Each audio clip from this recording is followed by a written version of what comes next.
ईश्वर वरदे तारक संजीवनी जय देव जय देव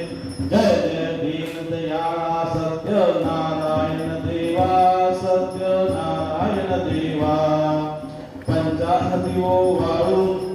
पंचाहती वाळू श्रीपती तुझवती वावा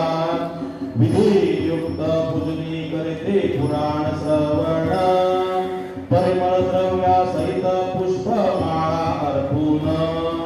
हृदयुक्त शर्करामी श्रीत गोधूम चूर्ण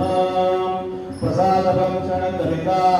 प्रसन्न तू नारायण जय जय दीन दया सत्य नारायण देवा सत्य नारायण देवा पंचाहत्यो वाळू श्रीपती तुझ भक्ती भावा सदानंदे विप्रे पूर्वी व्रतहि आचरिले दरिद्र जवळून अंती जाते मोक्ष पदामिले त्यापासून व्रत कलियुगी हे सकळा सुख झाले भावाने पूजिता सर्वांची लाभले।